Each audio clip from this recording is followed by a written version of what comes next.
అందరికీ నమస్కారం. ఒక చిన్ని కవిత. అంశం అన్వేషణ. అడుగులు వేసిన దారినే కొలవడం కాదు, అడుగులు పడని మార్గాన్ని ఆశతో ఆహ్వానించడం.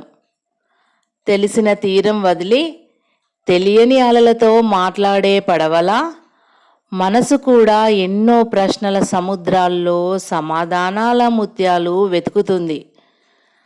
ఆకాశం ఎంత ఎత్తులో ఉందో కాదు, మన కళ ఎంత దూరం ఎగరగలదో తెలుసుకోవడమే నిజమైన అన్వేషణ.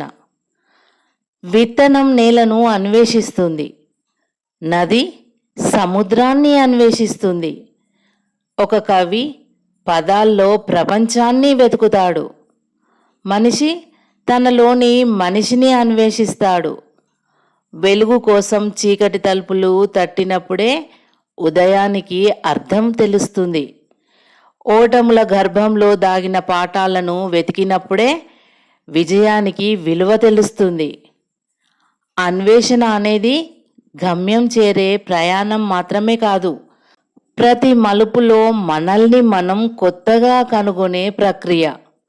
అందుకే ప్రశ్నలు పుడుతూనే ఉండాలి, కలలు నడుస్తూనే ఉండాలి. ఎందుకంటే జీవితం అనే గ్రంథంలో ప్రతి పేజీ ఒక అన్వేషణే. గాలికి కనిపించని చిరునామా కోసం ఆకు ఎప్పుడూ ఎదురు చూస్తూనే ఉంటుంది. అలాగే మనసు కూడా ఏదో తెలియని అర్థం కోసం వెతుకుతూనే ఉంటుంది.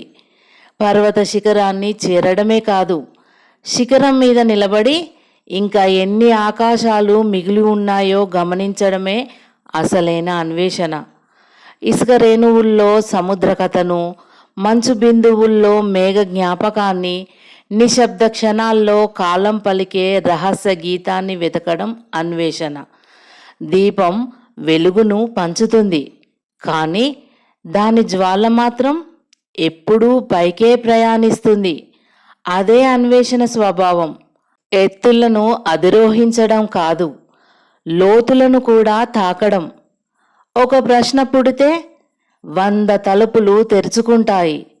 ఒక సందేహం మొలకెత్తితే 1000 ఆలోచనలు పూస్తాయి.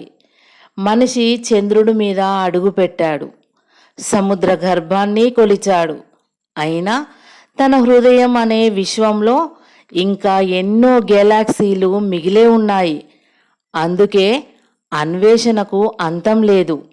ప్రతి సమాధానం వెనుక మరో ప్రశ్న నవ్వుతూ నిలబడుతుంది.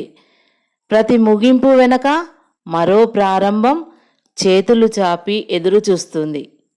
ప్రతి ముగింపు వెనుక మరో ప్రారంభం చేతులు చాపి ఎదురు చూస్తుంది. ధన్యవాదములు.